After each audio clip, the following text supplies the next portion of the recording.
প্রভু আমি তো গুনাহগার, আমি তো পাপী। দুনিয়ার জীবনে আলিম উলামাদের জবান থেকে শুনেছি, ও মালিক দুনিয়ার জীবনে আলিম উলামাদের কথা মানি নাই, আলিম উলামাদের কথা শুনি নাই। এজন্য আমি অনন্তকাল জাহান্নামের আগুনের ভিতরে জ্বলতেছি। ও মালিক আমি যে জাহান্নামের আগুনের ভিতরে জ্বলতেছি, এজন্য কারো বিরুদ্ধে আমার কোনো অভিযোগ নেই, এর জন্য একমাত্র আমি দায়ী। কিন্তু গো মালিক দুনিয়ার জমিনে আলিম উলামাদের জবান থেকে শুনেছি, আলিম উলামাদের মুখ থেকে শুনেছি তুমি বড় রহমান, তুমি বড় দয়ালু। কিন্তু আমি লক্ষ লক্ষ বৎসর ধইরা জাহান্নামের নিচে পড়ে আছি, তোমার কোনো দয়ার খবর পেলাম না, তোমার কোনো মায়ার খবর পেলাম না রে মালিক। ও মালিক তুমি কি আমার প্রতি সামান্য মায়া করতে পারো না? তুমি কি আমার প্রতি সামান্য দয়া করতে পারো না? ও মালিক তুমি যদি আমাকে জাহান্নামের নিচ থেকে উঠাইয়া জাহান্নামের দরজার সামনে রাইখা দাও, তাহলে তোমার কি কোনো সমস্যা হবে? আল্লাহ বলবেন বান্দা রে, আমি আল্লাহ যদি তোরে জাহান্নামের নিচ থেকে উঠাইয়া জাহান্নামের দরজার সামনে রাইখা দেই, তাহলে আমার কোনো সমস্যা নেই। কিন্তু তুই তো বের হয়ে যেতে বলবে না রে বান্দা। এবার বান্দা বলবে ও মালিক না না আমি বের হয়ে যেতে বলবো না। এবার আল্লাহ ডাক দিয়ে বলবেন ওরে বান্দা তাহলে যা জাহান্নামের নিচ থেকে উইঠা জাহান্নামের দরজার সামনে বইসা থাক। এবার বান্দা জাহান্নামের নিচ থেকে উইঠা জাহান্নামের দরজার সামনে বসে থাকবে। কিছুক্ষণ পর আবার চিৎকার কইরা বলতে থাকবে ও মালিক জাহান্নামের নিচ থেকে উঠাইয়া জাহান্নামের দরজার সামনে রাইখা দিয়েছেন রে মালিক। যেখানে বসে আছি এটাও জাহান্নামের দরজার সামন, বাহির যেটা সেটাও জাহান্নামের দরজার সামন। দয়া যখন করেছেন ভিতরে না রাইখা আপনি কি আমাকে বাহিরে রাখতে পারেন নাই? আল্লাহ বলবেন সাবধান, এরপর কিন্তু আর কিছুই বলতে পারবি না, যা তাহলে জাহান্নামের দরজার বাহিরের সামনে বসে থাক। এবার আল্লাহ যখন অর্ডার করবেন, এবার বান্দা জাহান্নামের দরজার বাহিরের সামনে বসে থাকবে। এবার বান্দা যখন জাহান্নামের দরজার বাহিরের সামনে বসে থাকবে, কিছুক্ষণ পর আবার চিৎকার কইরা বলতে থাকবে ও মালিক দয়া কইরা জাহান্নামের নিচ থেকে উঠাইবে। হুযায়ফা রাদিয়াল্লাহু আনহু যখন গলার মধ্যে রশি বাঁধা হচ্ছিল, ঠিক সেই মুহূর্তে আব্দুল্লাহ ইবনে হুযায়ফা রাদিয়াল্লাহু আনহু সম্রাটের দিকে তাকাইয়া মুস্কি হাসতেছেন। জোরে কন্যা সুবহানাল্লাহ।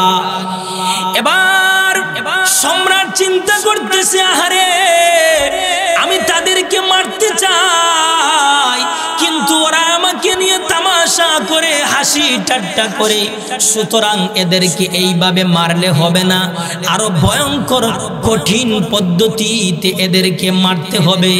এবার সম্রাট তার উপদেষ্টাকে বলল না এইভাবে হবে না, আরো নতুন কোনো পন্থা অবলম্বন কইরা দাও, ভয়াবহ পদ্ধতিতে এদেরকে যেইভাবে মারা যায় সেইভাবে নতুন একটা পলিসি শিখিয়ে দাও।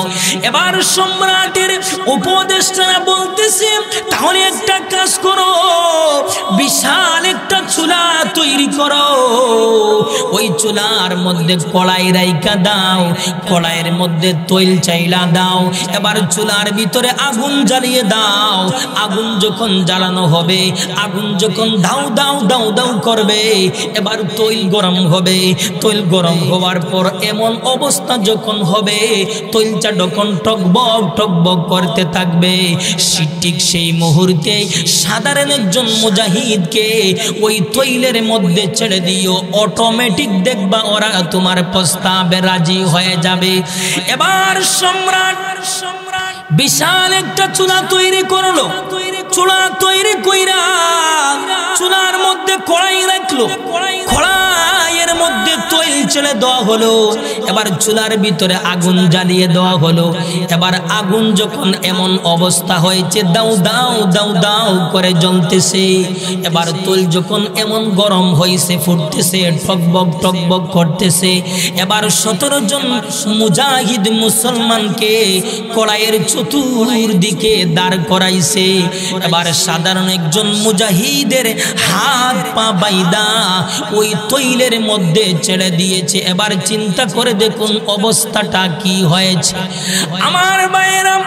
এবার সম্রাট বলতেছে, আব্দুল্লাহ ইবনে হুযায়ফা, তুমি যদি আমার প্রস্তাবে যদি রাজি হও তাহলে সবার অবস্থা এমনই হবে, তুমি আমার প্রস্তাবে রাজি হয়ে যাও। আব্দুল্লাহ ইবনে হুযায়ফা বলতেছে, ওরে সম্রাট, মুসলমান কখনো জীবনের জন্য ঈমান বিসর্জন দেন নাই, বরং ঈমানের জন্য জীবন বিসর্জন দিয়ে থাকেন। জুরে কন্যা সুবহানাল্লাহ। এবার সম্রাট আব্দুল্লাহ ইবনে হুযায়ফার পালা।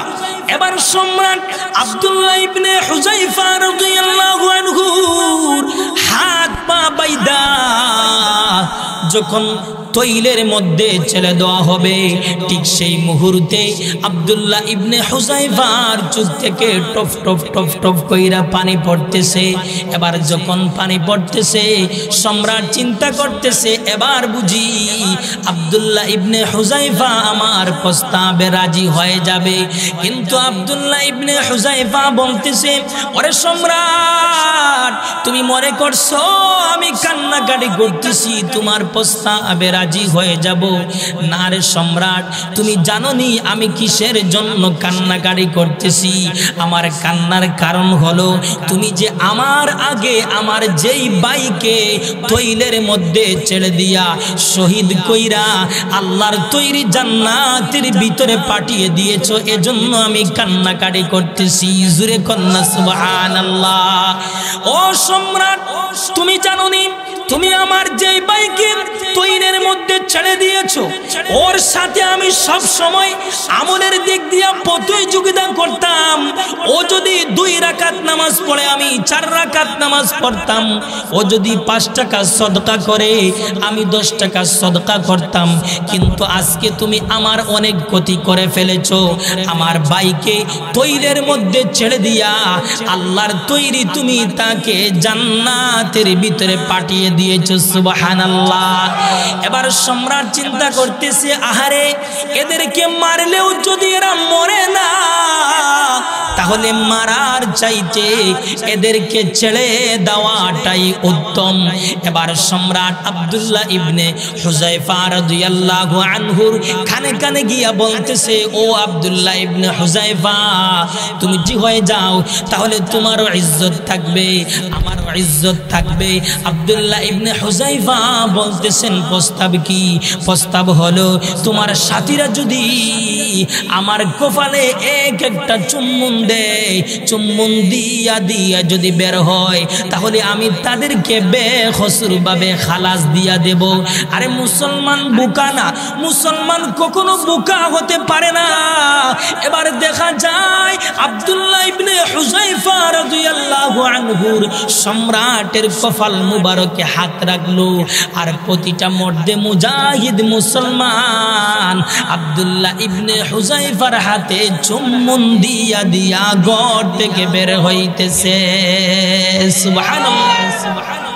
চিন্তা করে দেখুন তাদের ঈমানটা কত মজবুত, ঈমানটা কত শক্ত। এজন্য ভাই, ঈমান আমল মজবুত থাকতে হবে, ঈমান আমল খাঁটি থাকতে হবে। ঈমান আমল যদি মজবুত থাকে তাহলে মহান আল্লাহ বিনিময়ে 2টা পুরস্কার দান করবেন। পুরস্কার কি? আসুন আমার আল্লাহ সূরাতুন নাহলের 97 নম্বর আয়াতে কারিমার ভিতরে আল্লাহ বলেন, মান আমিলা সালিহাম যাকারিন আও উনসা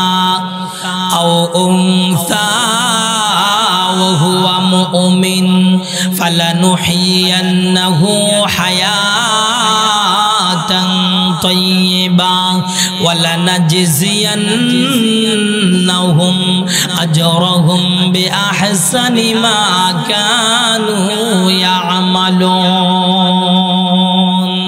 এজন্য মহান আল্লাহ রাব্বুল আলামিন সূরাতুন নাহলের ৯৭ নম্বর আয়াতে কারিমার ভিতরে আল্লাহ বলেন, মান আমিলা সালিহাম মিন যাকারিন আও উনসা। আল্লাহ বলেন, চাই পুরুষ হও চাই নারী হও, যদি নেক আমল করতে পারো, খাঁটি আমল যদি করতে পারো, বিনিময় আমি আল্লাহ পুরস্কার দান করব, পুরস্কার দান করব দুইটি। আমার ভাইরা, এবার যদি সকলেই আমরা খাঁটি আমল যদি করতে পারি, নেক আমল যদি করতে পারি, তাহলে নেক আমলের দ্বারা, খাঁটি আমলের দ্বারা আল্লাহর পেয়ারা বান্দা হওয়া যায়। আর আল্লাহর পেয়ারা বান্দা যদি হতে পারেন, তাহলে আল্লাহর পেয়ারা বান্দারা কোন সময় ফেরেশতা পর্যন্ত দেখতে পায়। জুরে কন্না সুবহানাল্লাহ। এজন্য মালিক ইবনে দিনার রহমতুল্লাহি আলাইহি উনি একদিন কবরস্থানের পাশ দিয়ে যাইতেছেন, হঠাৎ কইরা তাকাইয়া দেখলেন কবরস্থানের ভিতরে দুইজন জান্নাতি পোশাক পরিধান করা লোক বৈশা রইছে। এবার মালিক ইবনে দিনার রহমতুল্লাহি আলাইহি তাদের কাছে গিয়া জিজ্ঞাসা করতেছেন, তোমরা কোথায় থেকে এসেছো? ওরা জবাব দেয়, যেখান থেকে আসার কথা সেখান থেকে আমরা এসেছি। এবার মালিক ইবনে দিনার রহমতুল্লাহি আলাইহি জিজ্ঞাসা করতেছেন, এখানে তোমরা কি করতেছো? ওরা জবাব দিতেছে, আমরা ওই এলাকার জান্নাতি লোকদের আমরা তালিকা করতেছি, আমরা মহান আল্লাহর রহমতের ফেরেশতা। জুরে কন্না সুবহানাল্লাহ। এবার মালিক ইবনে দিনার রহমতুল্লাহি আলাইহি ফেরেশতাদের যখন নাম শুনলেন, মুহূর্তের ভিতরে মালিক ইবনে দিনার রহমতুল্লাহি আলাইহি ফেরেশতাদের কাছে বৈশা যান, বৈশা বলতেছেন, ও আল্লাহর ফেরেশতারা, তাহলে তাকাইয়া দেখো তো তোমাদের তালিকার ভিতরে মালিক ইবনে দিনার নামে কোন জান্নাতি লোকদের তালিকার ভিতরে নাম আসেনি। এবার ফেরেশতারা তালিকার ভিতরে পড়তেছে, তালিকার ভিতরে আব্দুল্লাহ, আব্দুল করিম, আব্দুল বাসিত, আব্দুর রহমান নাম রয়েছে, কিন্তু মালিক ইবনে দিনার নামে কোন জান্নাতি লোকদের তালিকার ভিতরে নাম নেই। এবার মালিক ইবনে দিনার রাহমাতুল্লাহি আলাইহি অজ্ঞান হয়ে যান, আরে আমার নামটা জান্নাতি তালিকার ভিতরে নাই, তাহলে আমার নামটা কি জাহান্নামী তালিকায়? ও মুসলমান ভাই, আপনি আমি কি কোনোদিন চিন্তা করছি আমার নামটা জান্নাতি তালিকায় না জাহান্নামী তালিকায়? কোনোদিন চিন্তা করি নাই। আবু বকর চিন্তা করছে, ওমর, উসমান, আলী চিন্তা করছে আমার নামটা জান্নাতি তালিকায় না জাহান্নামী তালিকায়, কিন্তু আপনি আমি কোনোদিন চিন্তা করি নাই আমার নামটা জান্নাতি তালিকায় না জাহান্নামী তালিকায়। এবার মালিক ইবনে দিনার রাহমাতুল্লাহি আলাইহি ফেরেশতাদেরকে বলতেছেন, ও ফেরেশতারা ভাই, আমার নামটা জান্নাতি তালিকার ভিতরে না থাকলেও আমি কিন্তু জান্নাতীদেরকে ভালোবাসি, মহব্বত করি, এর বদৌলতে তোমরা আমার নামটা জান্নাতি তালিকার হাসিয়ার ভিতরে লিখে দাও। এবার মুহূর্তের ভিতরে ফেরেশতারা উদাও হয়ে গেছে। মালিক ইবনে দিনার ফেরেশতাদেরকে খুঁজাইতেছেন, কিন্তু ফেরেশতাদেরকে পাওয়া যাইতেছে না। এবার মালিক ইবনে দিনার রাহমাতুল্লাহি আলাইহি মসজিদে যাইয়া সেজদায় পইরা কান্নাকাটি করতেছেন, ও মালিক, আমি নেককার না, কিন্তু আমি নেককারদেরকে ভালোবাসি, কবুল করে নাও। এইভাবে বলতে বলতে মালিক ইবনে দিনার রাহমাতুল্লাহি রহমতুল্লাহি আলাইহি ঘুমিয়ে যান। রাতের বেলায় স্বপ্নে দেখলেন ওই যে দুই ফেরেশতা ঈশা বলতেছে, ও মালিক ইবনে দিনার, কেঁদো না, উঠো, খাওয়া দাওয়া করো। তোমার নামটা যদিও আমাদের তালিকায় জান্নাতি তালিকার ভিতরে নাই, কিন্তু মহান আল্লাহ আসমানে আরেকটা তালিকা করছে। ওই তালিকার ভিতরে মহান আল্লাহ তোমার নামটা জান্নাতি হিসাবে লিখে রাখছে। জুরে কন্না সুবহানাল্লাহ। ও মালিক ইবনে দিনার রহমতুল্লাহি আলাইহি, কারণ তুমি আল্লাহর পেয়ারাদেরকে ভালোবাসো, আল্লাহর পেয়ারাদেরকে মুহাব্বত করো, এজন্য মহান আল্লাহ তোমাকে পেয়ারা হিসাবে কবুল করেছেন। জুরে কন্না সুবহানাল্লাহ। এজন্য আমার ভাইয়েরা, যেই কথাটি আমি বলতেছিলাম, মহান আল্লাহ রাব্বুল আলামিন সূরাতুন নাহালের ৯৭ নম্বর আয়াতে কারিমার ভিতরে আল্লাহ বলেন, মান আমিলা সালিহাম মিন যাকারিন আও উনসা। আল্লাহ বলেন, চাই পুরুষ হও চাই নারী হও, যদি নেক আমল করতে পারো, খাঁটি আমল যদি করতে পারো, ২ নম্বর শর্ত ওহুয়া মুমিন, যদি ঈমানওয়ালা হও, বিনিময়ে আমি আল্লাহ ২টা পুরস্কার দান করব। প্রথম নম্বর পুরস্কার হলো ফালানুহিয়ান্নাহু হায়াতান তাইয়্যিবা। আমি আল্লাহ তোমাদেরকে হায়াতে তাইয়্যিবা দান করব। হায়াতে তাইয়্যিবার ব্যাখ্যায় আল্লামা ইমাম কুরতুবী রাহমাতুল্লাহি আলাইহি হায়াতে তাইয়্যিবার একাধিক ব্যাখ্যা লিখেছেন। তার ভিতরে একটা ব্যাখ্যা হলো হালাল রিজিক, আরেকটা ব্যাখ্যা হলো রেজা বিল কাদা, আরেকটা ব্যাখ্যা হলো আল কেনায়া, অর্থাৎ অল্পতেই কিন্তু আপনি সন্তুষ্ট হয়ে যাবেন। ও মুসলমান ভাই, আসলে টাকা বেশি গোয়া শান্তি নয়, কোটি কোটি টাকার মালিক, কিন্তু বাড়িতে যাইয়া আল্লাহর বান্দা খাওয়া দাওয়া কইরা যখন আল্লাহর বান্দা বিছানা যায়, বিছানা যাওয়ার পর আল্লাহর বান্দার চোখে ঘুম আসে নাই। কিন্তু একজন রিকশা চালক সারাদিন রিকশা চালায়, রিকশা চালাইয়া আল্লাহর বান্দা বাড়িতে যাইয়া খাওয়া দাওয়া কইরা যখন আল্লাহর বান্দায় বিছানা যায়, বিছানায় যাইতে দেরি হয়, আল্লাহর বান্দার ঘুম আসতে দেরি নাই। জুরে কন্না সুবহানাল্লাহ। ইহা বিরাট বড় একটা নিয়ামত। আপনি যদি ঠিক মতো আল্লাহর গোলামি করতে পারেন, ঠিক মতো যদি আল্লাহর ইবাদত বন্দেগী করতে পারেন, তাহলে মহান আল্লাহ আপনাকে ১ নম্বর পুরস্কার দান করবেন, অর্থাৎ অল্পতেই কিন্তু আপনি সন্তুষ্ট হয়ে যাবেন। ২ নম্বর পুরস্কার হলো আল্লাহ বলেন, ওয়ালা নাজিয়ান্নাহুম আজরাহুম বিআহসানি মা কানু ইয়ামালুন। আমি আল্লাহ তোমাদেরকে আমলের চেয়ে উত্তম পুরস্কার দান করব। আমলের চেয়ে উত্তম পুরস্কার হলো, মানুষ দুর্বল, তাদের আমলটাও দুর্বল। আল্লাহ বড়, তার পুরস্কার বড়। আল্লাহ মহান, তার পুরস্কারটাও মহান। আল্লাহ বড়, তার পুরস্কার বড়। আল্লাহ মহান, তার পুরস্কারটা মহান। কেমনে বুঝবেন? একটা উদাহরণ দেই, তাহলেই বুঝতে পারবেন। আমার ভাই, মুসনাদে আহমদ নামক প্রসিদ্ধ একটা হাদিসের কিতাব আছে। এই হাদিসের কিতাবের ভিতরে একটা হাদিস বর্ণনা করা হয়েছে, যেই হাদিসটাকে মুহাদ্দিসিনে কেরামের পরিভাষায় বাংলায় হাসির হাদিস বলা হয়। কিসের হাদিস? হাসির হাদিস বলা হয়। হাদিসটা শুনলেই কিন্তু হাসি চইলা আসে। সাহাবায়ে কেরাম বলেন, আল্লাহর রাসূল যখন হাদিসটা বর্ণনা করেছেন, সাহাবায়ে কেরাম বলেন নবীজির ৩২টা দাঁত বের হয়েছিল। জুরে কন্না সুবহানাল্লাহ। যারাই শুনে তারাই হাসে, যারাই বলে তারাই হাসে। এই মুহূর্তেও যদি আমি আপনাদের সামনে পেশ করি, হাদিসটা যদি বর্ণনা করি, তাহলে আপনারাও হাসবেন, এতে কোনো সন্দেহ নেই।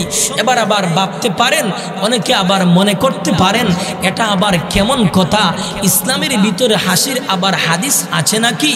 অবশ্যই ইসলামের ভিতরে যেমন ভাবে হাসি আছে তেমন ভাবে কান্নাও আছে, যেমন ভাবে সুখ আছে তেমন ভাবে দুঃখও আছে, যেমন ভাবে কষ্ট আছে তেমন ভাবে সুখও আছে। আমার ভাই, আমার নবীজি কেমন ভাবে হাসতেন এবং হাসাতেন, সুবহানাল্লাহ। কিতাবের ভিতরে পাওয়া যায় আমার নবীজি কেমন ভাবে হাসতেন এবং হাসাতেন। আল্লাহর রাসূল সাহাবায়ে কেরামকে সঙ্গে নিয়া খেজুর খাওয়ার জন্য একটা দস্তারখানা বিছাইয়া বসলেন। সাথে ছিলেন নবীর সাহাবী হযরতে আলী রাদিয়াল্লাহু আনহু। আলী রাদিয়াল্লাহু আনহুর সাথে নবীজির সম্পর্ক ছিল দুই ধরনের। প্রথম নম্বর সম্পর্ক হলো শ্বশুর জামাই, দ্বিতীয় নম্বর সম্পর্ক হলো চাচাতো ভাই।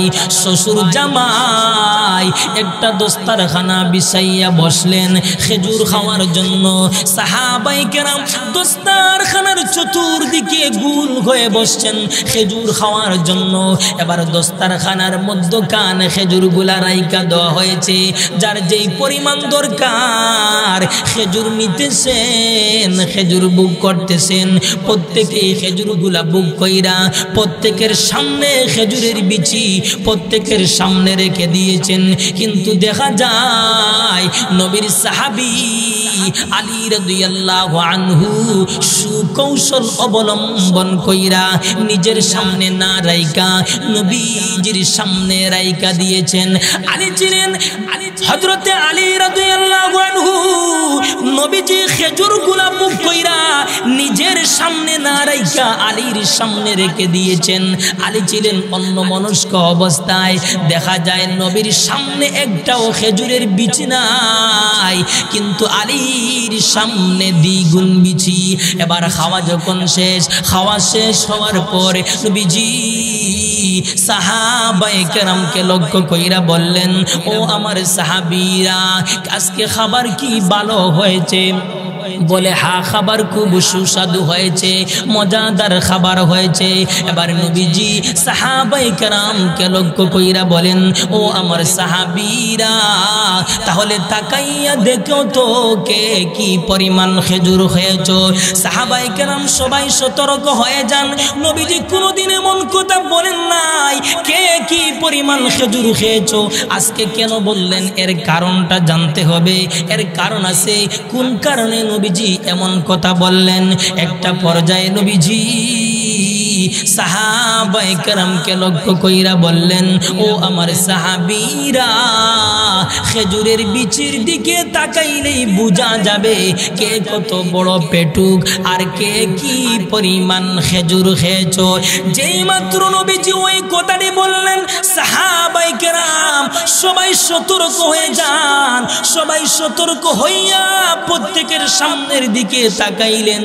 তাকাইয়া দেখলেন প্রত্যেকের সামনে পরিমাণ মতো বিচি, কিন্তু আলীর সামনে দ্বিগুণ বিচি। এবার সাহাবায়ে কেরাম আলীর দিকে বড় বড় চোখ করে তাকাইলেন। তাকাইয়া বলেন, আলী রে, তুমি এত তাড়াতাড়ি কেমনে খেজুর বুক করলা রে আলী? এবার আলী রাদিয়াল্লাহু আনহু নিজের সামনের দিকে তাকাইলেন। তাকাইয়া আলী নিজেও কিন্তু অবাক হয়ে যান, আশ্চর্য হয়ে যান। আরে, আমিও তোর খেজুর বুক করলাম না, তাহলে তো খেজুরের বীজ আসলো কোথায় থেকে? এবার আলী রাদিয়াল্লাহু আনহু ডান দিকে তাকাইলেন। তাকাইয়া দেখেন ডান দিকে নবীর সামনে একটাও খেজুরের বিচি নেই। এবার আলী বুঝতে পারলেন নবীজি খেজুর গুলা বুক কইরা খেজুরের বিচি আবার আমার সামনে রেখে দিয়েছেন, আবার সবার সামনে আমাকে বিপদে ফেলতেছেন।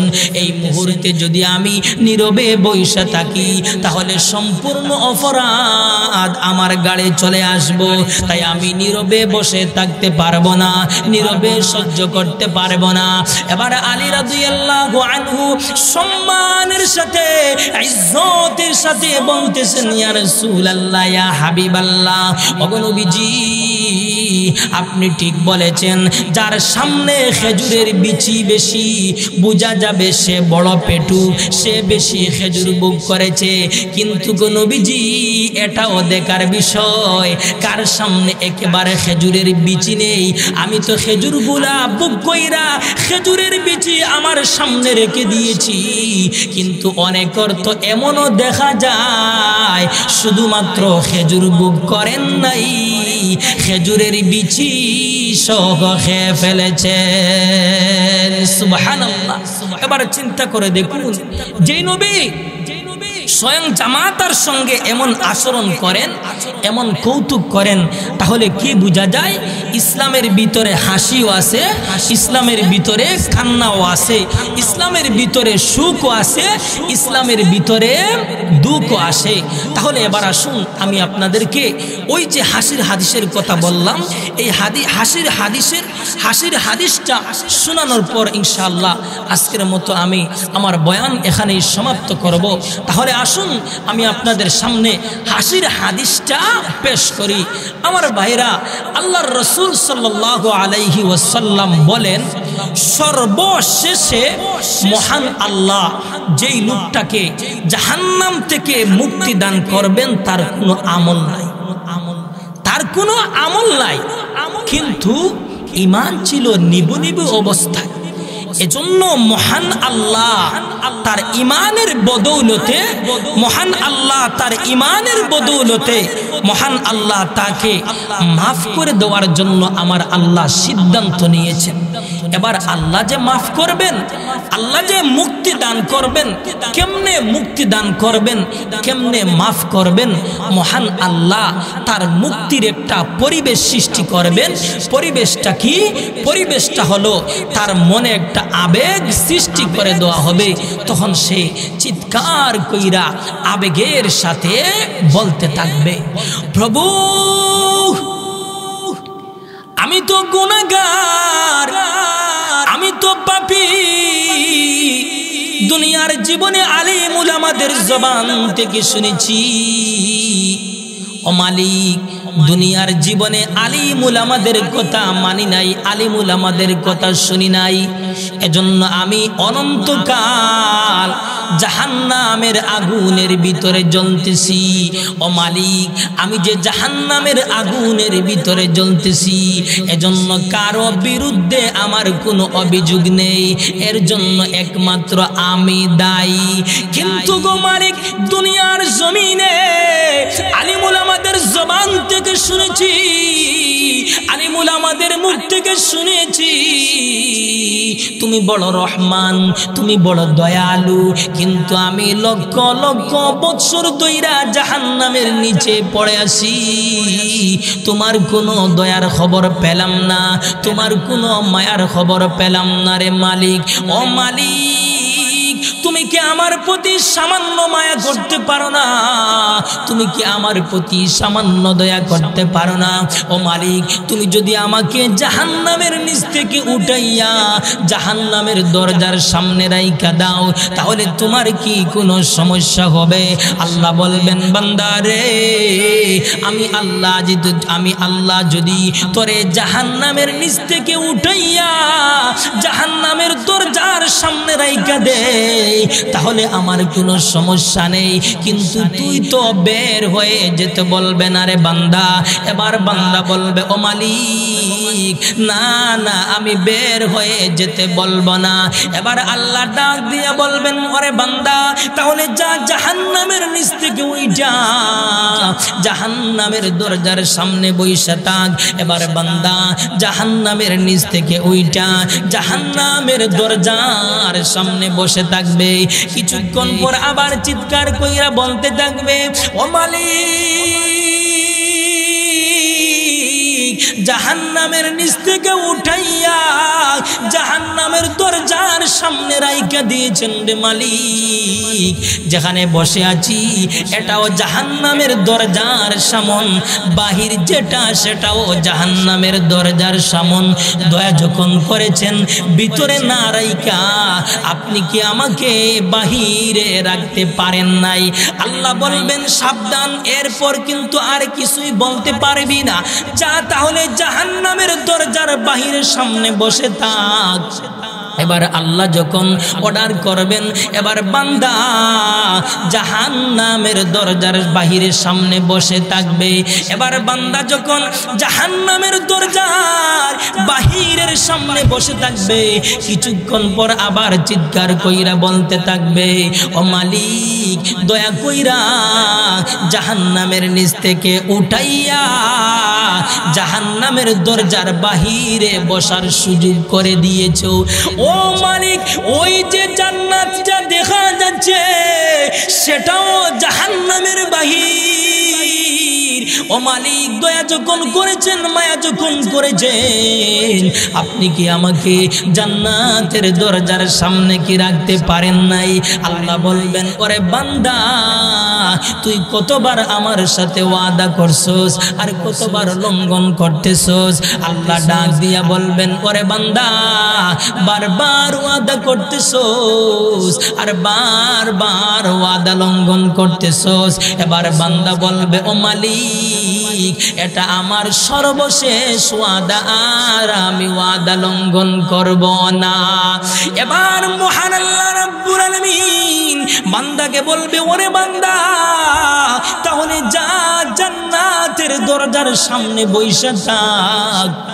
এবার বান্দা জান্নাতের দরজার সামনে বসে থাকবে। কিছুক্ষণ পর জান্নাতের বাতাসের ধাক্কায় জান্নাতের দরওয়াজাটা একটা ফলকের জন্য একটু ফাঁক হবে। ফাঁক হওয়ার পর বান্দা জান্নাতের নাজ নিয়ামত দেখা, জান্নাতের ভিতরটা দেখা বান্দা চিৎকার কইরা বলতে থাকবে, ও মালিক একটা ফলকের জন্য জান্নাতের ভিতরটা দেখেছি, কত যে সুন্দর, কত যে মনোরম পরিবেশ। আমি ওই জান্নাতের ভিতরে ঢুকবো, আমার কিন্তু আমল নেই, আমি যেতে চাই না, কিন্তু মালিক শুধুমাত্র আমাকে একটা ফলকের জন্য যাওয়ার অনুমতি দেন, শুধু যাব আর তাড়াতাড়ি চলে আসব। আল্লাহ বলবেন, তাই নাকি? যাবে আর তাড়াতাড়ি চলে আসবে? বলে হ্যাঁ যাব আর তাড়াতাড়ি চলে আসব। এবার মহান আল্লাহ রাব্বুল আলামিন বান্দাকে বলবেন, ওরে বান্দা তাহলে যা তাড়াতাড়ি যা, তাড়াতাড়ি চলে আসিস। এবার বান্দা এমন একটা দৌড় দিবে, কয়েক হাজার মাইল অতিক্রম কইরা একটা জায়গার ভিতরে অবস্থান করবে। আমার আল্লাহ ডাক দিয়া বলবেন, ওরে বান্দা তুই বলছো যাবি আর তাড়াতাড়ি চলে আসবে, কিন্তু এখনো তো বের হয়ে আসোস না, তাড়াতাড়ি বের হয়ে আস। এবার বান্দা বলবে, ও মালিক আপনিও বুঝি ওয়াদা লঙ্ঘন করেন? জুরে কন্যা আল্লাহু আকবার। এবার আল্লাহ বলবেন, ওরে বান্দা আমি আবার ওয়াদা লঙ্ঘন করলাম কখন? এবার বান্দা বলবে, আল্লাহ আপনি যদি আমার সাথে ওয়াদা করেন নাই, আপনি তামাম দুনিয়ার মানুষদের সাথে ওয়াদা করেছেন, উলাইকা হুমুল ওয়ারিসুন আল্লাযীনা ইয়ারিসুনাল ফিরদাউসা হুম ফিহা খালিদুন। আপনি ওয়াদা করছেন জান্নাত এমন একটা জায়গা, এর ভিতর যদি কেউ ঢুকে তাহলে তাকে আর বের করা হয় না। জুরে কন্যা সুবহানাল্লাহ। এবার বান্দা বলবে, ও মালিক আমি যেভাবেই হোক জান্নাতের ভিতরে ঢুকে গেছি, এখন কি আপনি আমাকে বের কইরা আপনি আপনার ওয়াদা লঙ্ঘন করতে চান? আমার আল্লাহ ডাক দিয়া বলবেন, ওরে বান্দা, চালাকি তো কম করলি না রে বান্দা।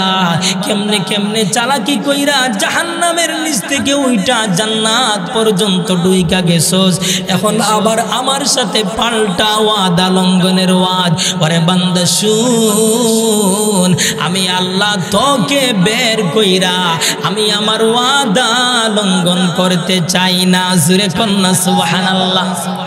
এবার বান্দা যখন শুনবে আর জান্নাত থেকে বের হতে হবে না, এবার বান্দা খুশিতে আত্মহারা হয়ে যাবে।